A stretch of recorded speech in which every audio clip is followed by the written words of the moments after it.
Hello everyone, welcome to our channel morning star. आज है 4 अक्टूबर और हम लोग फूल पत्ती वाली क्लास का रिवीजन करेंगे। आज की क्लास में हम लोग 10 महत्वपूर्ण प्रश्नों का रिवीजन करेंगे जो कुमार गौरव सर द्वारा कराए जाते हैं। इसके साथ ही ललन टॉप आते हैं जिसमें हम लोग स्ट्रेटेजी के क्वेश्चन करेंगे। तो आप लोग वीडियो क्लास तक बने रहिए और आप लोग इसकी PDF हमारे टेलीग्राम चैनल से डाउनलोड कर सकते हैं, जिसका लिंक आप लोगों को वीडियो के डिस्क्रिप्शन में मिल जाएगा। तो देरी ना करते हुए शुरू करते हैं। आज का पहला प्रश्न हम लोगों का, भौतिकी में नोबेल पुरस्कार 2023 किसे प्रदान किया जाएगा? तो जो 2023 का भौतिकी में नोबेल पुरस्कार है वो पियर एगोस्टिनी, फेरेंक कॉच और एनी एल व्हीलर को प्रदान किया जाएगा। 3 लोगों को प्रदान किया जाएगा, याद रखेंगे, पियर एगोस्टिनी, फेरेंक कॉच और एनी एल व्हीलर। याद करने का ट्रिक क्या है? भांग पीकर फेरे लिए एनी ने प्रकाश के साथ में। ठीक है, भांग पीकर फेरे लिए एनी ने प्रकाश के साथ। भांग से हो गया भौतिकी, ठीक है, तो याद रखेंगे भौतिकी में प्रदान किए गए हैं ये। पीकर मतलब पीरे को प्रदान किया गया है, ठीक है, पियर एगोस्टिनी। फेरे से फेरेंक क्रॉच और एनी से हो गया एनी एल व्हीलर, ठीक है, प्रकाश में। तो यानी कि प्रकाश के एटो सेकेंड के लिए ये प्रदान किया जा रहा है, तो ये भी याद रखेंगे। भांग से हो गया भौतिकी, पीकर से हो गया पियरे और फेरे से फेरेंक क्रॉच और एनी से एनी व्हीलर।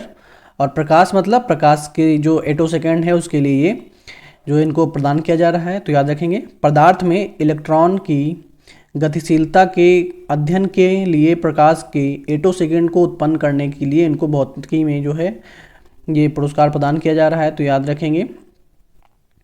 चिकित्सा में नोबेल 2023 किसे प्रदान किया गया है? तो कैटलिन कोरिको हंगरी की हैं जो, उन्हें प्रदान किया गया है, और विशमैन जो अमेरिका के हैं उन्हें प्रदान किया जा रहा है, ठीक है, तो याद रखेंगे कैटलिना कोरिको और विशमैन।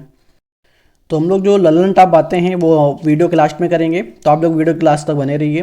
नेक्स्ट क्वेश्चन है हम लोगों का, हाल ही में 27वें विश्व सड़क कांग्रेस का आयोजन कहाँ हुआ है? तो जो 27वें विश्व सड़क कांग्रेस है उसका आयोजन जो है प्राग चेक रिपब्लिक में इसका आयोजन हुआ है। कब से कब तक? 2 से 6 अक्टूबर तक इसका आयोजन होगा, तो याद रखेंगे। थीम क्या है? फिर से सड़क पर एक साथ जो है इसकी थीम है, और ये 27वें नंबर का क्रम है इसको मनाने का, तो याद रखेंगे। इसमें जो है जो नितिन गडकरी हैं उन्होंने भी इसमें भाग लिया है भारत की तरफ से, तो याद रखेंगे। नेक्स्ट क्वेश्चन है हम लोगों का, भारत और बांग्लादेश की सेनाओं के मध्य संयुक्त सैन्य अभ्यास संप्रीति 11 का जो कहाँ प्रारंभ हुआ है? तो ये मेघालय के उमरोई में इसका जो है अब ये जो है प्रारंभ हुआ है, तो याद रखेंगे। और ये जो है संप्रीति किसके मध्य होता है? तो भारत और बांग्लादेश के बीच में संप्रीति अभ्यास होता है, तो ये इसका आयोजन कहाँ पे हुआ है? तो मेघालय के उमरोई में इसका आयोजन हुआ है, और ये एक वार्षिक अभ्यास है। इसकी शुरुआत कब से होती है? तो 2009 से इसकी शुरुआत होती है, तो ये भी याद रखेंगे। बोंगो सागर अभ्यास किसके मध्य होता है? तो भारत और बांग्लादेश के बीच में बोंगो सागर अभ्यास होता है। बांग्लादेश से सीमा बनाने वाले जो भारतीय राज्य हैं वो कितने राज्य हैं? तो 5 राज्य हैं। कौन कौन से हैं? त्रिपुरा, मेघालय, पश्चिम बंगाल, असम और मिजोरम, ठीक है, तो याद रखेंगे। त्रिपुरा, मेघालय, पश्चिम बंगाल, असम और मिजोरम जो है बांग्लादेश के साथ में सीमा बनाते हैं। मैत्री पाइपलाइन भारत व बांग्लादेश के बीच में बिछाई गई है डीजल को आदान प्रदान करने के लिए 131 किलोमीटर की इसकी दूरी है, तो याद रखेंगे। नेक्स्ट क्वेश्चन हम लोगों का, हाल ही में चीन की BRI के तहत दक्षिण पूर्व एशिया की पहली हाई स्पीड रेल वूस का कहाँ लॉन्च की गई है? तो ये जो वूस है हाई स्पीड ट्रेन ये इंडोनेशिया में लॉन्च की गई है, तो याद रखेंगे। इसकी स्पीड कितनी होगी? तो 350 किलोमीटर प्रति घंटा जो इसकी स्पीड रहने वाली है। लॉन्च किसने किया है? जो यहाँ के राष्ट्रपति इंडोनेशिया के जोको विडोडो, जो इन्होंने इसे लॉन्च किया है, तो याद रखेंगे। इसका जो निर्माण है वो किसने किया है? तो जो चीन के BRI है उसने इसका निर्माण किया है। वूस का अर्थ क्या होता है? तो वूस का जो है अर्थ होता है टाइम सेविंग, तो इसी के नाम पे जो है इसका नाम रखा गया है ट्रेन का नाम, तो याद रखेंगे। इंडोनेशिया में ये लॉन्च की गई है। नेक्स्ट क्वेश्चन है, ग्लोबल इंडिया अवार्ड गाला 2023 से सम्मानित होने वाली पहली भारतीय महिला कौन है? तो जो ग्लोबल इंडियन अवार्ड गाला है उससे जो सम्मानित होने वाली भारतीय महिला है उनका नाम है सुधा मूर्ति, याद रखेंगे, सुधा मूर्ति।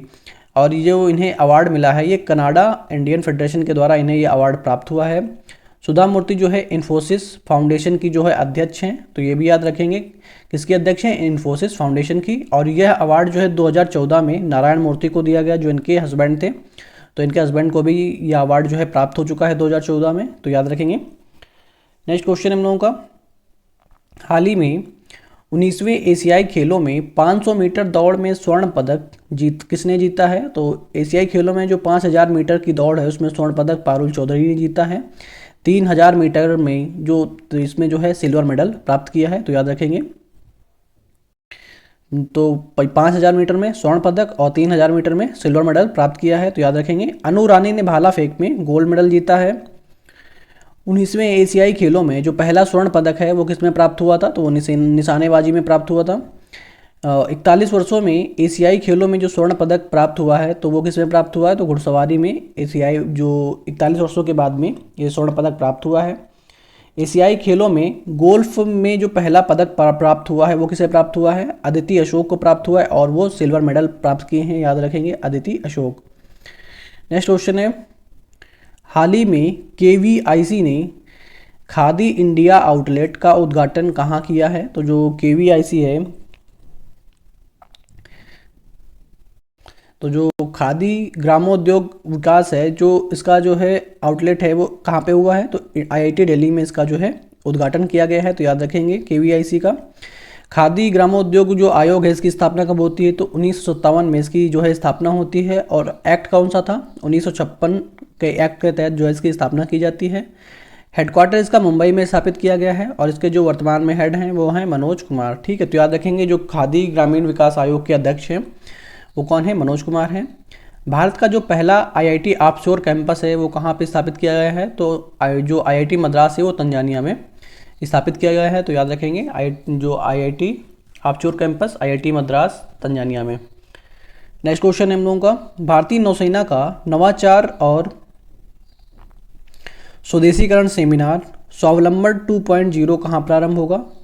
तो ये जो है नई दिल्ली के भारत मंडपम में इसका जो है जो आयोजन है वहाँ पे होने वाला है, याद रखेंगे। भारतीय नौसेना का नवाचार और स्वदेशीकरण सेमिनार स्वावलंबन 2.0 कहाँ से? नई दिल्ली के भारत मंडपम से ये शुरू होने वाला है।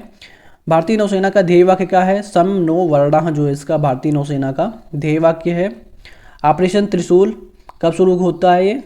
तो 4 दिसंबर 1971 को ऑपरेशन त्रिशूल चलाया जाता है, जिसके तहत 4 दिसंबर को है नेवी डे मनाया जाता है, याद रखेंगे। हाल ही में नौसेना के उप प्रमुख पद पर किसे नियुक्त किया गया है? तो तरुण सोबाती को नौसेना के उप प्रमुख पद पर नियुक्त किया गया है और जिसके प्रमुख कौन है? आर हरि कुमार जो है इसके प्रमुख हैं, तो याद रखेंगे। कमांडर इन चीफ वो कौन है? तो राष्ट्रपति हैं, आर्टिकल 53 में इनका आते हैं, तो याद रखेंगे। वर्तमान में थल सेना प्रमुख कौन है? वो हैं मनोज पांडे। वायुसेना प्रमुख कौन है? तो वो हैं विवेक राम चौधरी, तो सबके बारे में याद रखेंगे। हाल ही में सैफ अंडर 19 फुटबॉल चैंपियनशिप का आयोजन कहाँ हुआ है? तो सैफ अंडर 19 फुटबॉल चैंपियनशिप का आयोजन जो है काठमांडू नेपाल में हुआ है, जहाँ पे दशरथ जो रंगशाला स्टेडियम है यहाँ पे इसका आयोजन हुआ है। विजेता भारत रहा है, उपविजेता भारत पाकिस्तान रहा है, तो भारत ने पाकिस्तान को इसमें हराया है, तो याद रखेंगे। जो मोस्ट वैल्यूएबल प्लेयर है वो कौन है? किपगैन है भारत के, तो ये भी याद रखेंगे। संतोष ट्रॉफी 2023 में विजेता कौन रहा है? तो उसमें विजेता कर्नाटक रहा है और उपविजेता मेघालय रहा है। विश्व बैंक ने वित्त वर्ष 2023-24 के लिए भारत की जो जीडीपी है कितने प्रतिशत रहने का अनुमान बताया है? तो 6.3% जो है रहने का अनुमान लगाया है, तो याद रखेंगे। तो वर्ल्ड बैंक ने बताया ये अनुमान लगाया है 6.3 जीडीपी रहने का। आगे देखते हैं हम लोग ललन टॉप बातें। तो आगे देखते हैं हम लोग ललन टॉप बातें जिसमें हम लोग पर्वतमाला के बारे में करेंगे। तो एंडीज ये जो है सबसे लंबी जो है साउथ अमेरिका की सबसे लंबी जो है चोटी है। रॉकीज तो ये नॉर्थ अमेरिका की सबसे लंबी चोटी है। एटलस ये अफ्रीका की है। काकेसस और आल्पस ये कहाँ की है? तो यूरोप की जो है सबसे ऊंची चोटी है, याद रखेंगे। ग्रेट डिवाइडिंग रेंज ये ऑस्ट्रेलिया में है और ग्रेट बैरियर रीफ ये महान प्रवाल भित्ति भी कहाँ पे है? तो ये भी ऑस्ट्रेलिया में है, याद रखेंगे। दक्षिणी आल्पस ये कहाँ पे है? तो ये न्यूजीलैंड में है। एशिया यूरोप के बीच की जो बाउंड्री है वो कौन सी पर्वतमाला अलग करती है? काकेसस करती है, तो याद रखेंगे एशिया यूरोप के बीच की बाउंड्री काकेसस। नेक्स्ट देखते हैं यहाँ के चोटियाँ के बारे में देखते हैं। तो जो किलिमंजारो चोटी है वो कहाँ पे है? अफ्रीका महासंघ में है, तंजानिया में पड़ती है। विंसफ और मेसिफ ये अंटार्कटिका महाद्वीप में सबसे ऊंची चोटी हैं, तो याद रखेंगे। एवरेस्ट ये विश्व की सबसे ऊंची चोटी है और ये कहाँ पे स्थित है? नेपाल में स्थित है, तो याद रखेंगे। इसकी ऊंचाई कितनी है एवरेस्ट की? तो 8,848.86 मीटर इसकी ऊंचाई है। जो एवरेस्ट पे जो पहली बार चढ़ने वाले थे वो कौन थे? एडमंड हिलेरी और तेंजिंग नॉर्गे जो है एवरेस्ट पे चढ़ने वाले पहले व्यक्ति थे, और 1953 में इन्होंने चढ़ाई की थी, तो याद रखेंगे।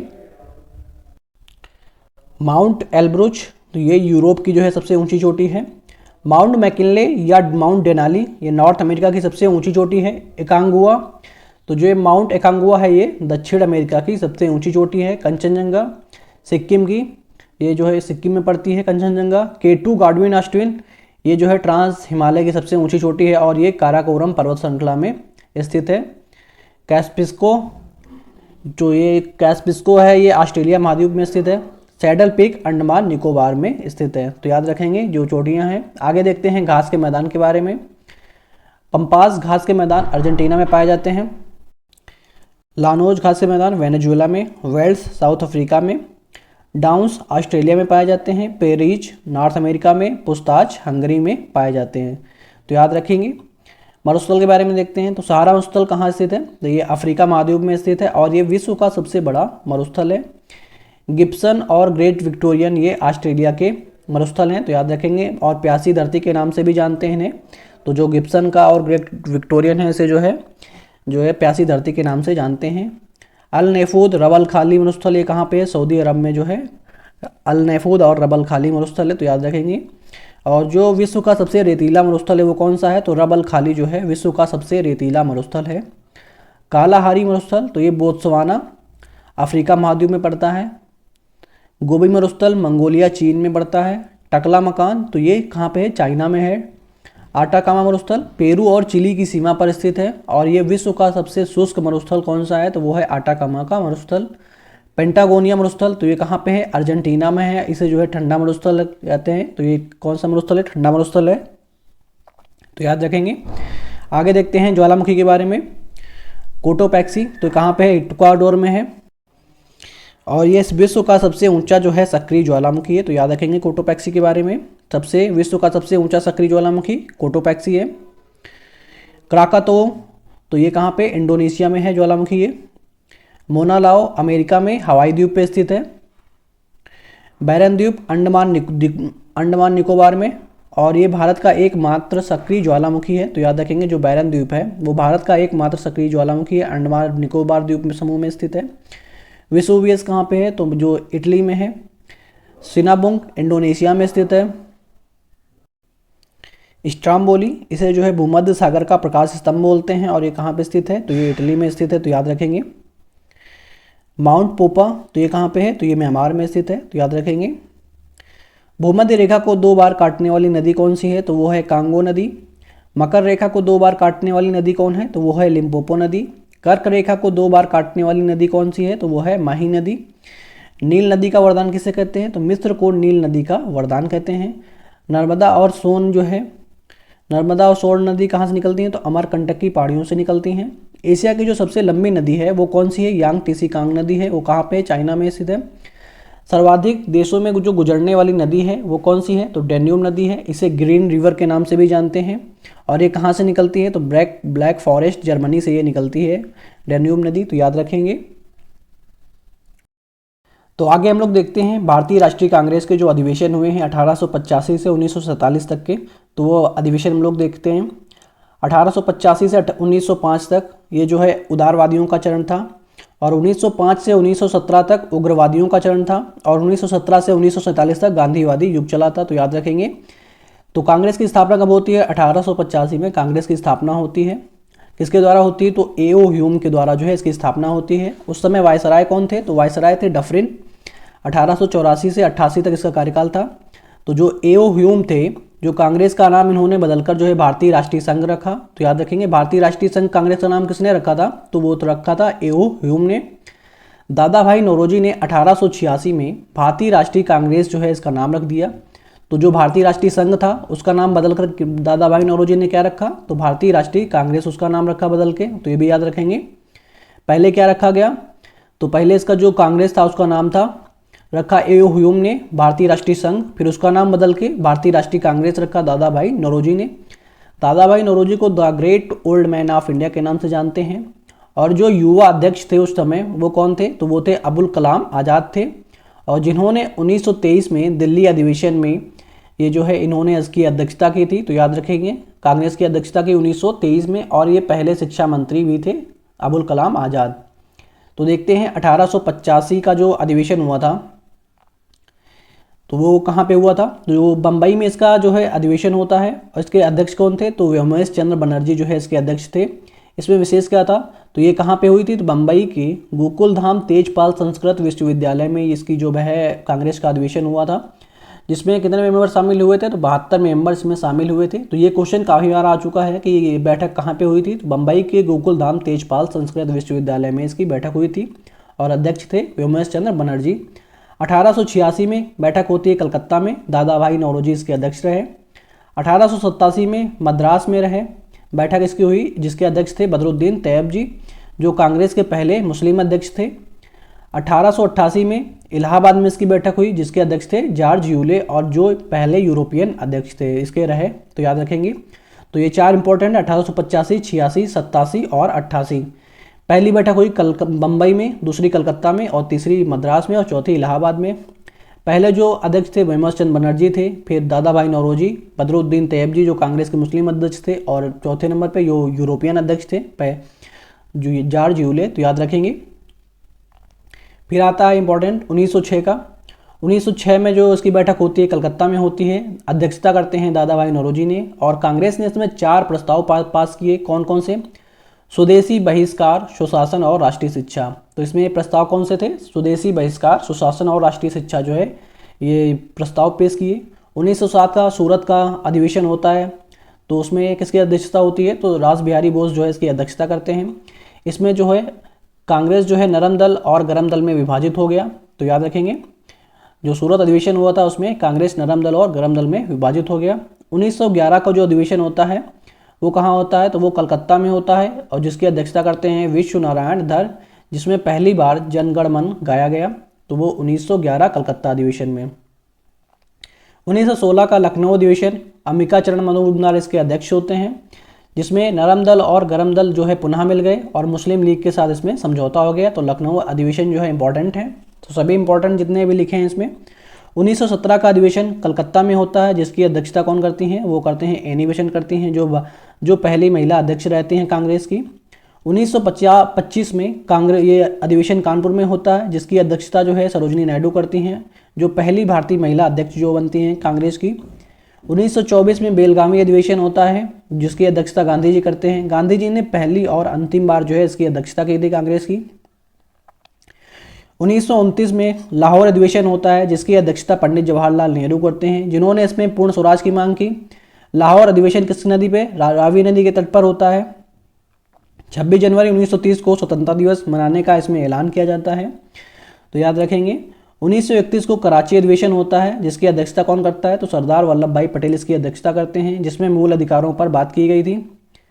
1937 में इसका अधिवेशन कहाँ पे होता है कांग्रेस का, तो फैजपुर बंगाल में जो इसका अधिवेशन होता है, पंडित जवाहरलाल नेहरू ने इसकी अध्यक्षता की। ये जो है पहला अधिवेशन था जो गाँव में हुआ था।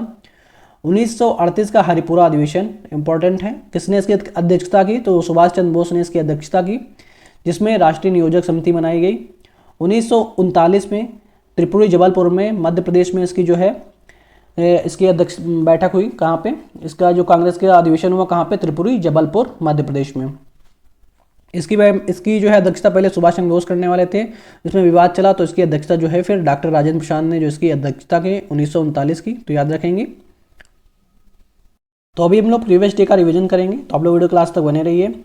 मेडिसिन में वर्ष 2023 का नोबेल पुरस्कार किसे प्रदान किया जाएगा, तो मेडिसिन में जो है कैटलिन कारिको और विशमैन को ये जो है नोबेल पुरस्कार प्रदान किया जाएगा।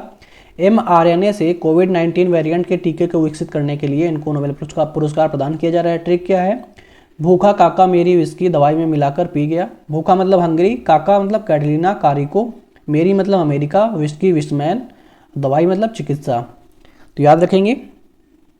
वर्ष 2022 में चिकित्सा का नोबेल किसे प्रदान किया गया है, तो 1901 में स्टॉकहोम स्वीडन में इसका जो है शुरुआत होती है, और ये 6 क्षेत्रों में प्रदान किए जाते हैं, तो याद रखेंगे। हाल ही में इंडिया एजिंग रिपोर्ट 2023 किसने जारी की है, तो संयुक्त राष्ट्र जनसंख्या कोष के द्वारा ये जारी की गई है, यूनाइटेड नेशन पॉपुलेशन फंड के द्वारा। इसकी स्थापना होती है 1969 में, हेडक्वार्टर है न्यूयॉर्क अमेरिका में। रिपोर्ट में भारत में बुजुर्गों की आबादी 2036 तक बढ़कर 22.7 करोड़ हो जाएगी, तो ये रिपोर्ट में बताया गया है।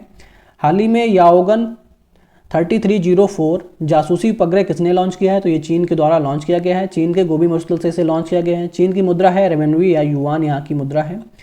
किस व्हीकल के द्वारा लॉन्च किया गया है, तो लॉन्ग मार्च 4C रॉकेट के द्वारा इसे जो है लॉन्च किया गया है। आफिक जासूसी उपग्रह किसने लॉन्च किया है, तो इजराइल ने, याद रखेंगे। हाल ही में ICC, BCCI और यूनिसेफ ने जो क्रायो 04 गुड पहल कहाँ से लॉन्च की, तो गुजरात से लॉन्च की गई है। और ये नरेंद्र मोदी स्टेडियम जो अहमदाबाद गुजरात में है उसके द्वारा वहाँ से इसे लॉन्च किया गया है। उद्देश्य है इसकी लैंगिक समानता स्थापित करना, 1000 बच्चों को ऑनलाइन एजुकेशन मॉड्यूल जारी करना, 3 भाषा में ये जो एजुकेशन दी जाएगी, हिंदी, इंग्लिश और गुजराती में।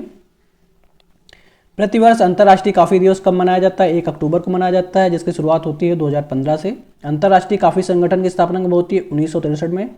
हेडक्वार्टर है लंदन, इंग्लैंड में इसका हेडक्वार्टर है, तो याद रखेंगे। भारत में सर्वाधिक कॉफ़ी कर्नाटक में उत्पादित होती है, उसके बाद में केरल में। भारत का जो 70% जो रोबस्टा कॉफ़ी का उत्पादन होता है भारत में जो कॉफ़ी की शुरुआत होती है वो बाबा बुदान की पहाड़ी कर्नाटक से इसकी जो है शुरुआत होती है। ब्राज़ील में कॉफ़ी के बागान को क्या बोला जाता है, फेजेंडा बोला जाता है। हाल ही में प्रधानमंत्री नरेंद्र मोदी ने मेहसाणा भटिंडा गुरदासपुर गैस पाइपलाइन का जो शुभारंभ है वो कहाँ से किया है, चित्तौड़गढ़ राजस्थान से इसका शुभारंभ किया है। पाइपलाइन जो है गुजरात से पंजाब के मध्य से होकर निकलेगी, याद रखेंगे। HPCL और LPG का जो प्लांट है आबू रोड के अंदर लगाया जाएगा। यूरिया गोल्ड लॉन्च की गई है कहाँ पे, सीकर राजस्थान में। जन जन अभियान राजस्थान से शुरू किया गया है। हाल ही में देश के पहले सोलर रूफ साइकिलिंग ट्रैक का उद्घाटन कहाँ हुआ है, तो इसका जो उद्घाटन है हैदराबाद में हुआ है। और ये किससे संबंधित है, तो हेल्थवे से संबंधित है। साइकिलिंग ट्रैक की छत पर 16,000 जो इसमें सोलर पैनल लगाए जाएंगे, लगे हुए हैं, जो 16 मेगावाट की बिजली उत्पन्न होने वाली है इनसे, तो याद रखेंगे। हाल ही में थिरेक स्कूलिल अभियान कहाँ प्रारंभ हुआ है, तो ये केरल में प्रारंभ हुआ है, जिसका अर्थ है बैक टू स्कूल। उद्देश्य क्या होगा, छुट्टी वाले दिन सरकारी स्कूलों में क्लास लगाना जो है इसका उद्देश्य होगा। किसके द्वारा लॉन्च किया गया है, कुदुम्बी संस्था के द्वारा इसे लॉन्च किया गया है। हाल ही में सीमा सड़क संगठन BRO के प्रमुख पद पर किसे नियुक्त किया गया है, रघु श्रीनिवास को नियुक्त किया गया है और 28वें क्रम के हैं ये। इससे पूर्व में जो थे राजीव चौधरी के स्थान पे ये जो है बनाए गए हैं। BRO जो सीमा सड़क संगठन, इसकी स्थापना होती है 7 मई 1960 को इसकी स्थापना होती है। रक्षा मंत्रालय के द्वारा इसे शुरू किया जाता है। ध्येय वाक्य क्या है, श्रमण सर्वम साध्यम जो है इसका ध्येय वाक्य है। एक बल एक जिला नीति कहाँ लागू होगी, तो ये मणिपुर में लागू होगी। शांति स्थापना के लिए समिति जो बनाई गई थी, अनसुईया उइके समिति बनाई गई थी यहाँ पे, और जो जांच के लिए बनाई गई थी वो थी अजय लांबा समिति, तो याद रखेंगे। भारतीय चुनाव आयोग और सेशेल्स के बीच जो है यहाँ पे समझौता का ज्ञापन हुआ है, तो ये भी याद रखेंगे। आई होप आप लोगों को वीडियो पसंद आया होगा। वीडियो पसंद आया हो तो वीडियो को लाइक करें और चैनल को सब्सक्राइब करें और वीडियो को ज़्यादा से ज़्यादा शेयर करें। Okay, thank you guys.